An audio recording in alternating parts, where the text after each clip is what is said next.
하나님 말씀 신약 성경 중 빌립보서 2장 1절에서 13절까지 말씀입니다. 11절까지만 보도록 하겠습니다. 2장 1절부터 11절, 신약 성경 318면입니다. 318면, 빌립보서 2장 1절에서 11절까지 계시의 말씀을 봉독할 때 살아계신 하나님의 음성을 들을 수 있기를 바랍니다.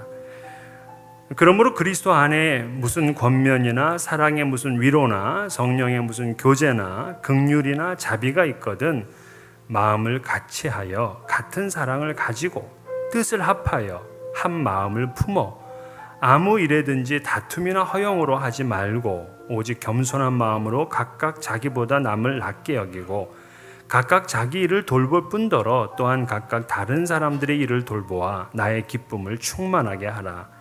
너희 안에 이 마음을 품으라. 곧 그리스도 예수의 마음이니 그는 근본 하나님의 본체시나 하나님과 동등됨을 취할 것으로 여기지 아니하시고 오히려 자기를 비워 종의 형체를 가지사 사람들과 같이 되셨고 사람의 모양으로 나타나사 자기를 낮추시고 죽기까지 복종하셨으니 곧 십자가에 죽으심이라. 이러므로 하나님이 그를 지극히 높여 모든 이름 위에 뛰어난 이름을 주사 하늘에 있는 자들과 땅에 있는 자들과 땅 아래에 있는 자들로 모든 무릎을 예수의 이름에 꿇게 하시고 모든 입으로 예수 그리스도를 주라 시인하여 하나님 아버지께 영광을 돌리게 하셨느니라. 아멘. 이제 우리 박용호 목사님 나오셔서 예수의 마음으로라는 제목으로 말씀을 전하시겠습니다. 우리 나오실 때 우리 할렐루야로 우리 환영하며 인사하도록 하겠습니다. 다 같이 할렐루야. 네.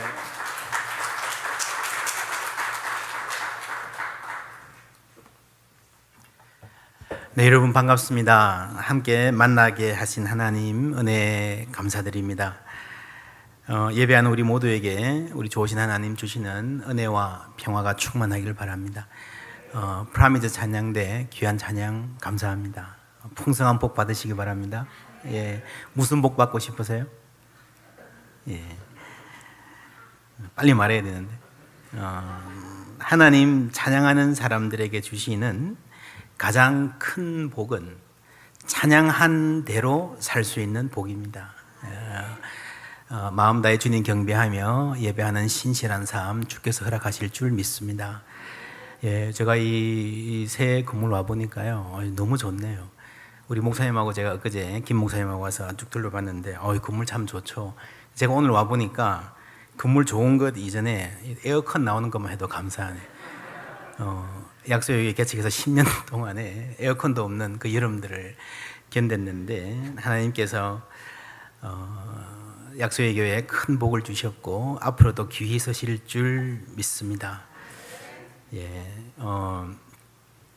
저도 사실은 10년 동안 이렇게 목회하면서 나름대로 우리 장로님들하고요 건물 구입하려고 꽤 많이 노력을 했습니다. 그래서 어디 좀 가능성이 보인다 싶으면 찾아가기도 하고 편지도 보내고요 만나서 상의하기도 하고 그러다 보니까 때로는 좀 오버해가지고 멀쩡한 교회 연락해가지고 팔 생각 없냐 물어보다가 이렇게 이상한 사람 취급도 많이 받고 그랬는데 근데 그래도 이게 안 열려요. 근데 우리 김경수 목사님 오시자마자 하나님께서 활짝 열어주시는 걸 보니 만사에 때가 있다 싶습니다. 하나님은 때를 따라 돕는 은혜를 주시는 하나님이십니다. 우리의 삶에 그때그때 가장 필요한 것이 무엇인지 가장 잘 아시는 분은 하나님이십니다. 추수 때는 추수의 은혜가 있고 보리고개 때는 또 보리고개 나름대로 은혜가 있습니다. 풍족할 때의 은혜가 있고 궁핍할 때의 은혜가 있습니다. 건강할 때 은혜가 있고요 또 병약할 때도 건강할 때 누리지 못했던 알지 못했던 은혜가 있는 줄 믿습니다. 만남의 은혜가 있고 이별의 때에도 은혜가 있고요. 여러분 아이들 어릴 때 참 키우기 힘들다 그러지만 얼마 못 가 아이들 이 품에 있을 때가 그립잖아요. 그죠? 복닥거릴 때는 복닥거리는 은혜가 있고요 한적하고 조용할 때는 또 나름의 은혜가 있습니다. 모두가 하나님의 선물인 줄 믿습니다. 지금 주시는 삶 온전히 누리시기를 바랍니다. 약속의 교회 생각하면 하나님께 참 감사하고요. 제가 이번에 와서 이렇게 다니면서 보니까 이 시카고 지역에 참 추억이 많습니다. 한국은 추억이랄 게 별로 없는 게 가는 데마다 너무 많이 바뀌어가지고 여기가 거긴가 싶은데 이 미국에 오니까 여기가 거기가 맞네요. 다 그대로 있어서 내가 이 식당에서 어느 분 만나서 이런 이야기 나누었고 같이 웃었고 울었고 또 성도님들 사업체들 있던 골목들 이렇게 쭉 보면서 하나님 은혜에 많이 감사하고요. 제 인생에 가장 잘했다 싶은 일 중에 한 가지가 약속의 교회를 개척한 것이다 하는 마음이 들고 참 감사했습니다. 교회가 든든히 잘 서가고요. 훌륭한 목사님 오셔서 목회 잘하시고 뿐만 아니라 제가 또 이렇게 와서 여러분 뵙고 말씀 전할 수 있는 것도 하나님의 큰 은혜인 줄 믿습니다.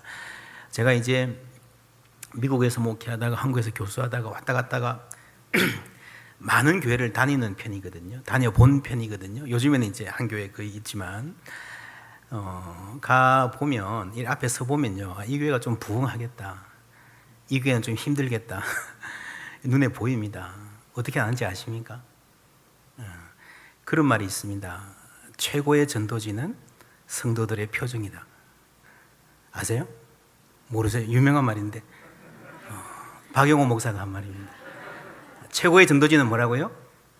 성도들의 표정이다. 여러분 교회 왔는데 건물이 굉장히 멋져요. 예뻐요. 목사님 설교도 너무 좋아요. 찬양대도 아주 아름다운 음악을 들려주고 있습니다. 그런데 앉아있는 성도들이 곧 죽을 것 같은 겨우겨우 그냥 막 못 죽어서 살아가는 것 같은 표정이면 그 교회 다시 오고 싶을까요? 안 오고 싶을까요? 예, 안 옵니다. 사람은 본래 그렇게 되어 있습니다. 다른 것 좀 부족해도요, 어느 모임에 갔는데 나도 저런 표정으로 살고 싶다, 나도 저런 사람들처럼 살고 싶다는 느낌이 들면요, 올까 말까 생각하기도 전에 그 다음 주도 그 자리에 와 있는 거예요. 여러분 최고의 전도지가 뭐라고요?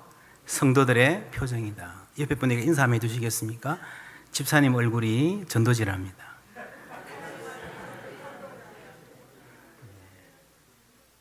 예. 옆에 분 얼굴 보니까 어떻습니까? 교회가 좀 부흥하게 생겼어요? 예, 생겼어요? 예. 그럼 다시 한번 인사해 주십시오. 집사님 혹은 형제님 얼굴 보니까 교회 부흥하겠습니다. 예. 예. 할렐루야. 예. 주님께서 우리 약속의 교회 통해서 하실 일들 기대합니다. 시카고 지역에 하실 일들 기대하고요. 특별히 이 교회 통해서 여러분 가정 한 가정에 여러분 잘 아실 거예요. 신앙생활 해보셨으면 교회에 주시는 은혜가 가정으로 흘러갑니다. 교회 가정에서 받은 은혜가 또 교회에 와서 나누어집니다. 그렇죠? 그러니까 교회에서 하나님 우리가 예배하면서 받는 은혜와 여러분 가정에 살아가는 삶이 굉장히 밀접히 관련되어 있습니다. 이 은혜가 여러분 교회가 은혜가 충만하고요, 여러분 가정에 특별히 자녀들의 삶에 풍성한 열매로 맺히기를 주님의 이름으로 축복합니다. 제가 이제 2015년에 한국에 가서 전주 한일장신대학에서 열심히 학생들 아주 재미있게 가르치고 있었습니다. 근데 작년 6월에 5분의 장로님들이 학교로 찾아오셨어요. 제가 이제 학교에 있는데 금요일 저녁이었는데 포항에 와서 목회해 주십시오. 뭐 참 좋은 교회고 저에게는 과분한 제안이었지만 제가 사양했습니다. 학자로서 또 신학생들하고 하고 싶은 일들이 있어서 사양하고 또 사양했는데 계속 찾아오셨습니다. 그래서 제가 졌습니다. 그래서 다시 목회 현장으로 가게 되었습니다. 작년 9월에 교회에 부임했는데 첫 주일에 부임하면서 제가 그런 설교를 했습니다. 야곱이 라헬을 흠모하여 결혼한 이야기. 너무 사랑해서 7년을 한결같이 일했습니다. 마침내 혼인하던 날 첫날 밤을 지내고 나니 라헬이 아니라 누구예요? 레아예요. 뉴욕에 리디머 교회라고 있습니다. 팀 켈러 목사님 목회하시던 교회인데 그 팀 켈러 목사님이 이 사건을 주의하면서요, Cosmic Disillusionment 그런 말을 했습니다. 우주적 환멸. 이게 야곱이라는 한 사람의 경험만이 아니라 이 세상을 살아가는 모든 존재들이 겪어야 하는 보편적인 일반적인 실망, 환멸이라는 것입니다. 보십시다. 여성 성도 여러분 연애할 때 여러분 남편들이 얼마나 자상하고 듬직했습니까? 그렇죠? 이 남자와 함께하는 삶이라면 얼마나 행복할까? 이 사람과 함께라면 어디든 갈 수 있겠다. 그러셨잖아요. 그래서 결혼하셨잖아요. 지금 어떻습니까? 웃을 수밖에 없죠. 남편들도 할 말 많습니다. 그렇게 상냥하고 품이 있던 그녀가 결혼 후에는 여러분 위로가 있다면요, 나만 그런 게 아니라는 겁니다. Cosmic Disillusionment라는 말은요, 이 우주를 살아가는 모든 남녀들 중에 예외는 없어요. 인생은요, 라헬과 연애하고 레아와 사는 겁니다. 그게 인생입니다. 우리 소명이 이제 다음 주 결혼하는데 라헬하고 결혼한다고 생각하고 있겠지만 머지않아 또 알게 될 거예요. 그렇죠? 예. 여러분 결혼 관계뿐 아니라 직장도 그렇습니다. 저도 젊은이들하고 이렇게 사역하면서요, 직장 구하게 해달라고 얼마나 많이 기도하고 애탔는지, 억셉됐다는 소식이 오면요 막 폴짝폴짝 뛰어요. 드림잡을 얻었다 그래요. 근데 몇 개월 안 가가지고요, 뭐 이딴 데가 다 있어. I hate here 그럽니다. 집도 그래요. 새 집 사서 들어가면 여러분 너무 좋잖아요. 그렇죠? 잠도 못 자잖아요. 근데 얼마 못 가서 또 다른 소리 하죠. 그 모든 인간은 라헬과 연애하고 레아와 사는 겁니다. 연애할 때 내가 저 사람하고 살면 원더풀한 삶이 되겠지 하던 그 사람은요, 세상에 없는 사람, 내 머릿속에, 내 상상과 기대 속에만 있는 사람입니다. 제가 포항제일교회 부임해서 첫 설교에서 그랬습니다. 여러분 박영호 목사는 라헬이 아니라 레아입니다. 부족함이 많은 사람입니다. 실망하실 것입니다. 모든 목사가 다 그렇습니다. 그런데 여러분 성경을 자세히 보면요, 먼 시각에서 보면 야곱 가문이, 이스라엘이 레아를 통해서 말할 수 없는 복을 받았습니다. 라헬이 요셉을 낳았잖아요. 총리가 됐잖아요. 이래서 집안이 되겠구나 했는데 그렇지 않아요. 메시아의 가문, 다윗 왕을 낳고 그리스도를 배출한 가문은 유다입니다. 누가 유다를 낳았습니까? 레아거든요. 여러분 레아에게 세상적인 화려함은 없었지만 하나님의 은혜가 있었습니다. 여러분 가정을 복되게 하는 것이, 호흡을 호흡되게 하는 것이 무엇이라 생각합니까? 아내가 매력적이고 세련된 것, 남편이 돈 잘 벌고 능력 있는 것? 아니요. 한국이나 미국이나 세계의 커플이라고 불리는 만인의 부러움을 사는 커플들 많잖아요. 돈도 많고 인기도 많고 잘생겼고. 여러분 세상의 눈으로 보기에는 더 이상 완벽할 수 없는 커플로 결혼했습니다. 근데 그런 커플들이요, 지금 어떻게 다들 돼 있는지 여러분 아시지 않습니까? 가정을 복되게 하는 것은 하나님의 은혜인 줄 믿습니다. 여러분 하나님의 은혜가 있는 가정 되기를 바랍니다. 은혜 충만한 교회 되기를 바랍니다. 은혜 충만한 가정, 그 교회의 특징 무엇인가? 뭐 길게 설명할 수 있겠지만 성경에 은혜라는 말이 처음 나오는 대목이 이 대목입니다. 창세기 6장 8절. 그러나 노아는 여호와께 뭘 입었어요? 은혜를 입었더라. 영어로 보면요, But Noah found favor. 쉬운 말이죠. favor. 뭐예요? 잘 봐준다는 거예요. In the eyes of the Lord. 이 우리말 성경에는 반영 안 되어 있지만 원어에 있습니다. 주님의 눈에 잘 봐주시는, 이쁘게 봐주는, 여러분 그게 은혜예요. 그렇지 않습니까? 고지곧대로 정확하게 따져서 너는 요만큼이야, 그렇게 하면요, 그 하나님의 판단 앞에서 살아날 수 있는 사람은 아무도 없는 줄 믿습니다. 하나님이 우리를 잘 봐주시기 때문에 우리가 오늘날까지 이렇게 사는 거예요. 하나님이 우리를 잘 봐주셨기 때문에 우리가 지금 이 자리에 와서 예배할 수 있는 줄 믿습니다.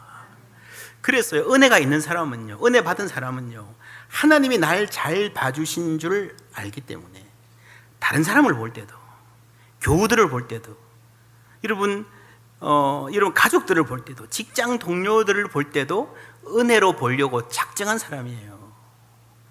따지면요, 다 부족한 면이 있고, 따지면 다 불평할 면이 있고요, 따지면 다 여러분 아쉬운 면이 다 있지만, 그래도 내가 그 사람을 보면서 예쁜 면, 잘하는 면을 봐주기로 작정하고 보는 것이 은혜의 사람의 특징입니다.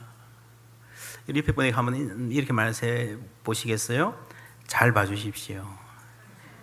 잘 봐주십시오. 잘 봐주십시오. 예. 그게 은혜입니다. 오늘 3절 말씀에 각각 자기보다 남을 낮게 여기라. 여러분, 모든 평화의 비결이 여기 있습니다. 나는 부족한데 참 좋은 아내 주셨습니다. 나는 별로인데 참 과분한 남편 주셨다. 그게 행복한 가정입니다. 우리는 참 그저 그런 교회인데 참 좋은 목사님 주셨다. 나는 그저 그런 목사인데 참 좋은 교우들 만나게 해주셨다. 그게 은혜 있는 교회의 특징인 줄 믿습니다. 그리고 서로 잘 봐주는 거예요. 서로 좋은 면 말하는 거예요. 그러다 보면 서로 자랑이 넘쳐나게 되어 있습니다.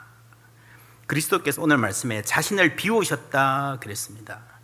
여러분, 사람들은 대부분 다 자신으로 꽉 차 있습니다. 그러니까 자신으로 꽉 차 있는 사람의 특징 중에 하나는요, 분노와 원한입니다. 여러분, 가정생활이 불행하다 생각하는 사람들, 그런 말이 막 가득 찬 사람들 많은 말을 하는데 가만히 들어보면 한 가지로 모아져요. I deserve more. 나는 이 정도 대접받을 사람이 아니라는 거죠. 그러니까 섭섭합니다. 상처받기 쉽습니다. 교회가 어려워지는 것도 이런 생각을 품고 사는 사람들이 많기 때문입니다. 여러분, 이런 사람들이 꼭 신앙이 없고 성경도 모르고 교회에서 봉사도 안 하고 뺀질대는 그런 사람들인가? 그렇지 않습니다. 1절 말씀 보시면요, 그러므로 그리스도 안에 무슨 권면이나 사랑에 무슨 위로나 성령의 무슨 교제나 긍휼이나 자비가 있거든 이 마음을 품으라. 그리스도 예수의 마음을 품으라 라고 했습니다. 여러분, 싸우고 말썽 피우고 교회도 안 나오고 그런 사람들이 아니고요, 사랑의 위로 성령의 교제가 있어요. 다른 사람들 사랑해요. 누가 어렵다 그러면 손 붙잡고 눈물이 글썽글썽 기도도 해주고 그런 사람이에요. 그런데 그 마음에 감사함이 없고요, 섭섭함이 있어요. 신앙생활에 기쁨이 없어요. 왜 그럴까요? 점검해 보아야 됩니다. 오늘 아침에 제가 박철수 장로님 잠시 만났는데, 사모님들 건강 체크업 자주 하세요 라고 권면하시더라고요. 중요한 말씀이죠.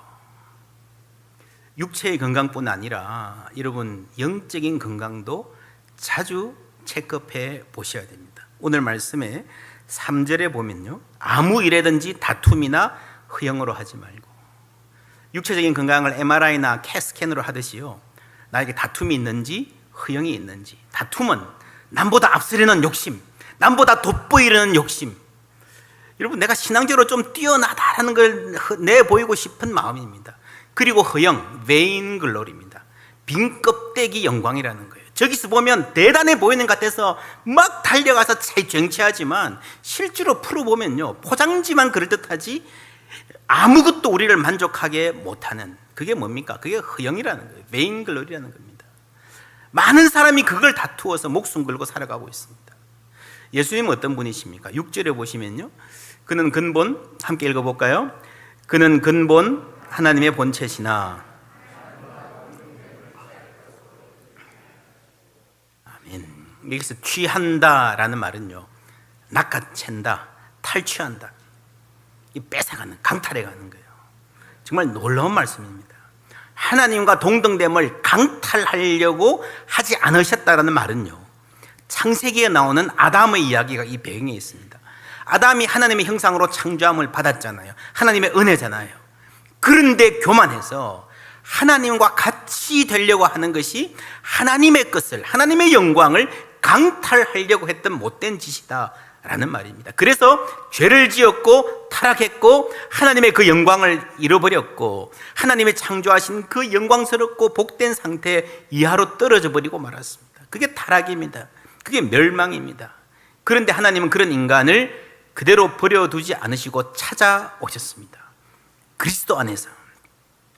여러분, 그리스도는요, 스스로 하나님이시지만 하나님과 동등됨을 취할 자격이 본래 있으신 분이지만 스스로 포기하고 스스로 비우셨습니다. 낮추셨습니다. 인간이 되셨습니다. 그러니까 아담과 정반대죠. 아담은 인간인데 하나님과 동등됨을 취하려고 높아지려고 했지만 그게 모든 사람들의 현주소고 살아가는 모습입니다. 그런데 예수님은 그 반대로 높으신 분이 낮아지셨고 종의 모습으로 낮아지고 또 낮아지셨습니다. 어디까지 낮아지셨습니까? 우리 6절에서 8절까지 함께 읽어볼까요? 그는 근본 하나님과 동등됨을 취할 것으로 여기지 아니하시고 오히려 자기를 비워 종의 형체를 가지사 사람들과 같이 되셨고 사람의 모양으로 나타나사 자기를 낮추시고 죽기까지 복종하셨으니 곧 십자가에 죽으심이라. 아멘. 사람 중에서도 종과 같이 노예와 같이 그 중에서도 비참한 죽음을 죽기까지 십자가에 죽기까지 낮아지셨다는 거죠. 이런 예수님을 하나님이 그냥 가만히 두지 않으셨습니다. 6절에서 8절까지는요 전부 다 예수님이 주어로 예수님이 무엇을 하셨나를 설명하고 있고 9절 되면 드디어 하나님이 나옵니다. 9절에 보면요 이름으로 하나님이 그를 지극히 높여 모든 이름 위에 뛰어난 이름을 주사 하늘에 있는 자들과 땅에 있는 자들과 땅 아래에 있는 자들로 모든 무릎을 예수의 이름에 뭐라고요? 꿇게 하시고 결국 예수님을 하나님이 높이십니다. 근데 우리가 이 성경 이 대목을 자세히 볼 필요가 있습니다.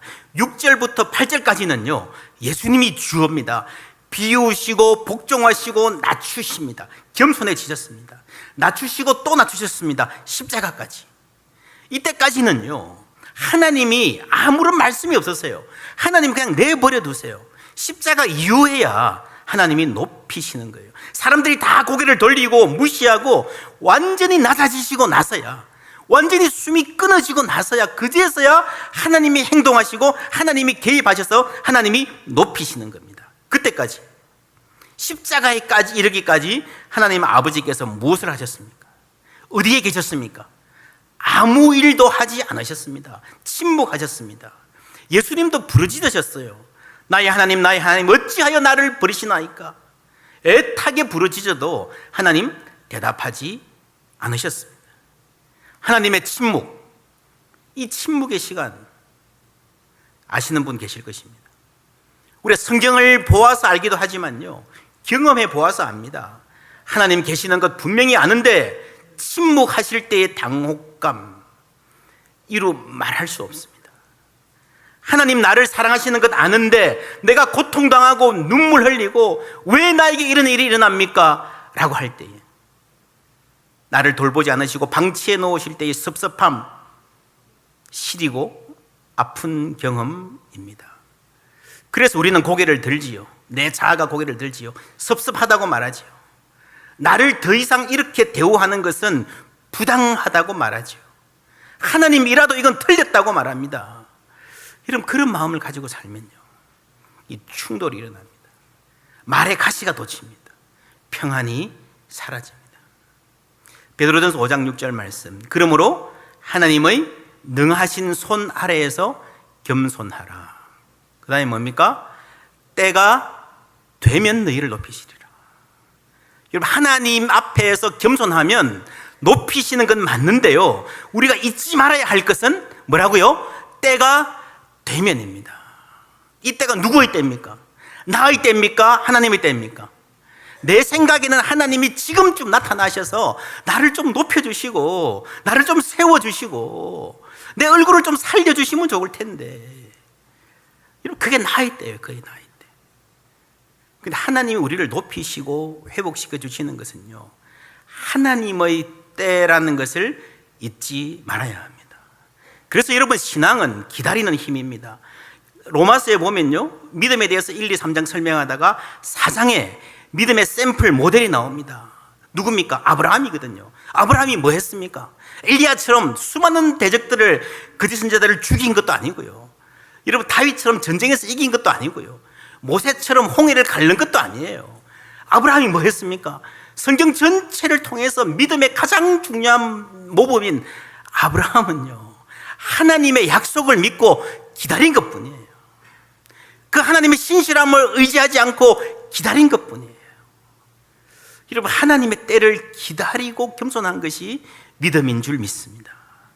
우리가 어떻게 기다릴 수 있을까요?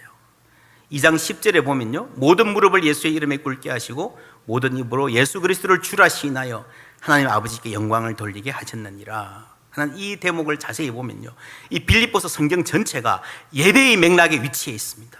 이 편지를 읽으면서 이 말씀을 전하면서 그냥 읽는 게 아니고 참고로 공부하는 게 아니고요, 이 편지를 읽는 순간 자체가 예배인 겁니다. 예수의 이름에 무릎을 꿇고 예수 그리스도를 주라 고백하고 신하는 예배입니다. 여러분, 우리는 잘 알고 있습니다. 배워서 알고 있습니다. 나보다 남을 낮게 여겨야 평안이 온다는 것, 그래야 교회도 평안하다는 거예요. 그런데 그게 잘 안 되잖아요. 자꾸 나의 자존심, 자만심, 섭섭함, 고개를 들잖아요. 내가 이만큼 겸손하게 했으면 저 사람도 나를 조금 알아줘야 되지 않나, 그런 마음이 있잖아요. 우리가 다 내가 이러면 안 되지, 그리스도의 마음을 품어야지, 남을 나보다 낮게 여겨야지 다짐하지만 쉽지 않잖아요. 어떻게 합니까?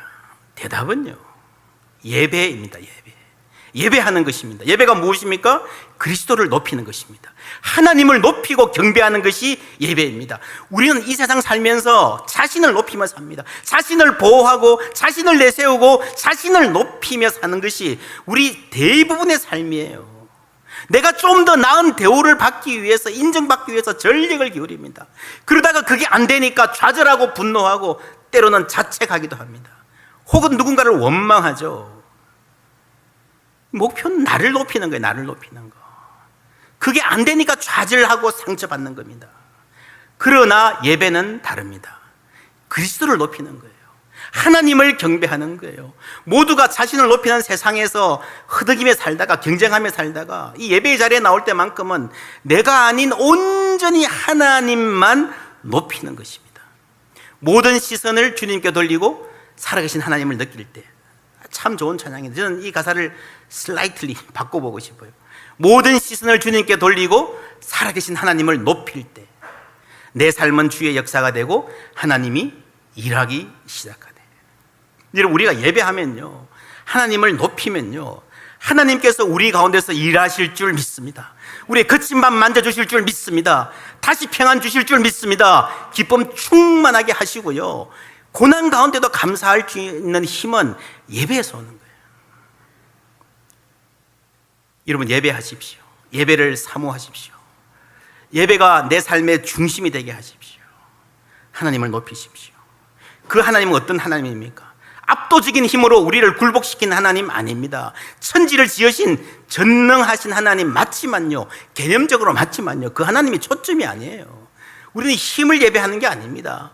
우리가 예배하는 하나님은 그리스도 예수 안에서 자신을 계시하신 하나님이십니다. 그리스도는 자신을 비우시고 낮추셔서 죽기까지 복종하신 십자가의 예수입니다.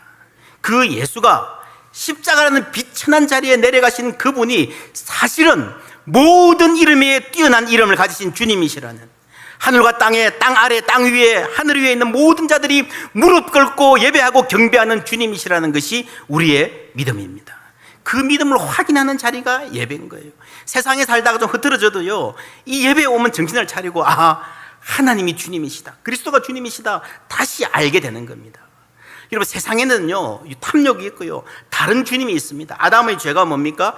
하나님의 영광을 탈취하려 한 죄라 했습니다. 이게 모든 인류의 죄입니다만은 이 죄를 특별하고 분명하게, 특히 방자하게 짓고 있는 사람이 있습니다.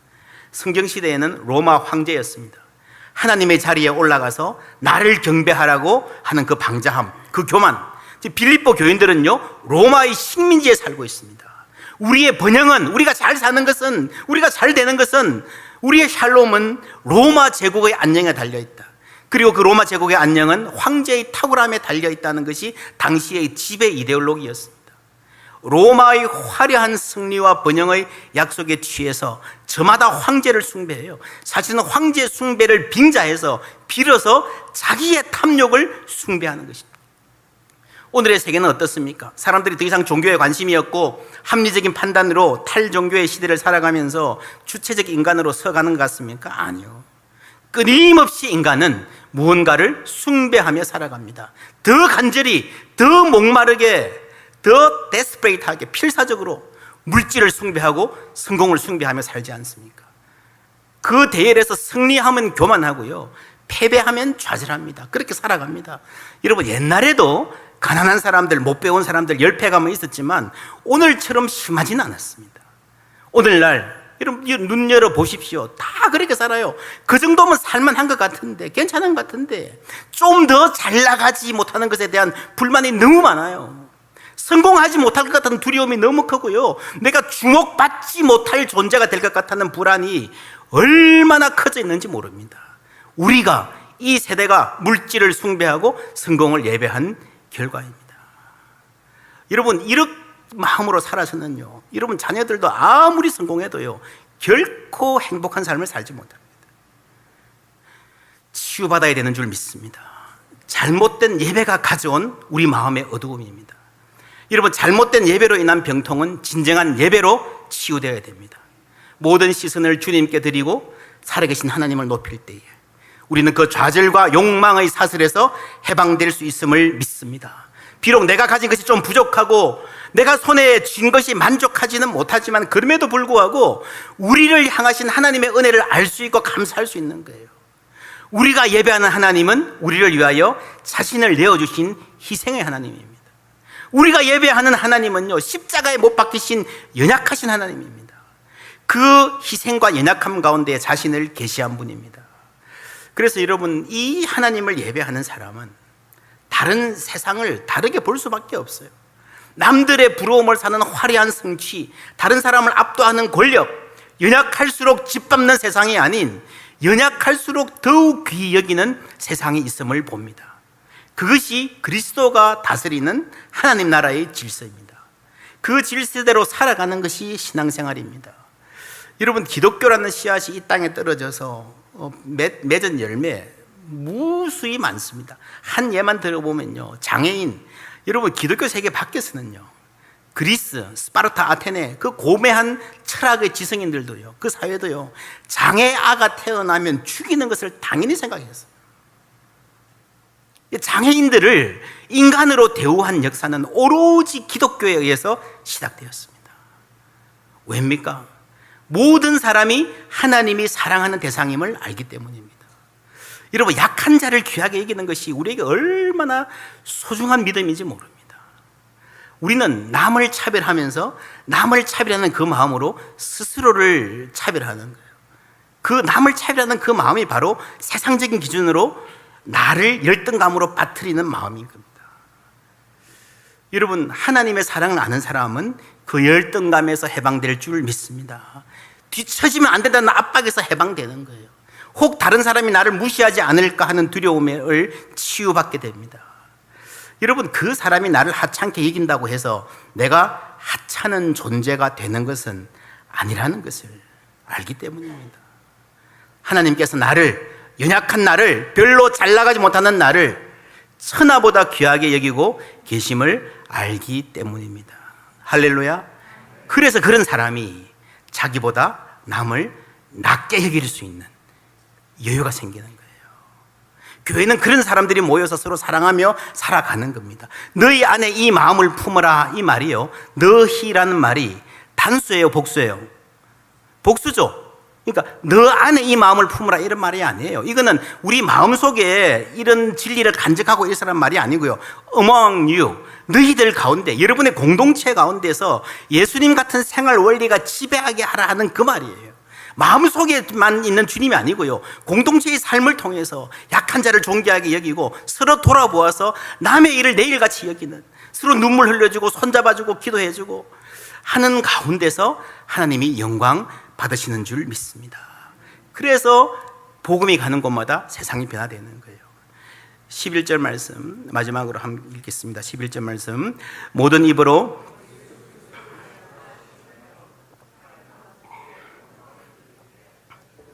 아멘. 결론은 영광입니다. 누구의 영광입니까? 누구의 영광이에요? 그리스도의 영광이에요? 하나님 아버지의 영광이에요? 하나님 아버지의 영광이에요. 이름 보세요. 6절에서 8절까지 예수님 낮아지셨습니다.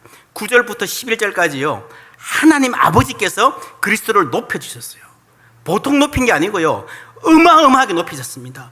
하늘과 땅 위에 있는, 땅 아래에 있는, 하늘에 있는 모든 무릎을 예수 그리스도께 꿇게 하시고 최고의 영광을 주신 거예요. 그 모든 영광이 그리스도에게 집중됐습니다. 그런데 그 그리스도께서 그 영광을 스스로 취하지 않으시고요, 다시 누구에게요? 하나님 아버지께 영광을 돌리신 거예요. 할렐루야. 예. 그래서 이 찬송의 결론은, 시작은 예수님의 낮아짐이고요, 중간은 예수님의 높아지심이고요, 결론은 놀랍게도 하나님 아버지의 영광입니다. 여러분, 처음부터 겸손하셨던 예수님이 끝까지 겸손하신 거예요. 처음부터 하나님과 동등됨을 취할 것으로 여기지 않으신 예수님이 끝까지 하나님 아버지께 영광을 돌리신 겁니다. 이런 많은 사람들이 여기서 실패합니다. 겸손하게 시작했다가 조금 높아지면 교만해집니다. 그래서 넘어집니다. 성령으로 시작했다가 육체로 마치겠느냐, 바울사도가 그랬잖아요. 그래서 교만해지고 마침내 하나님의 영광을 가리우는 위치에 가 있습니다. 여러분, 우리는 겸손하게 시작해서 끝까지 겸손할 수 있기를 바랍니다. 하나님의 약속의 교회를 높이 들어쓰시면 들어설수록 더욱더 겸손하게 섬기는 교회가 되기를 바랍니다. 여기 있는 한 분 한 분 주님이 다 축복해 주시고 그 삶을 빛나게 하실 때에 그때 더욱 겸손하기를 바랍니다. 그리고 여러분, 예배를 소중히 여기십시오. 예배는요, 내가 은혜 받으려고 드린 게 아니에요. 우리가 이미 은혜를 받았습니다. 그렇지 않습니까? 무슨 은혜 받았습니까?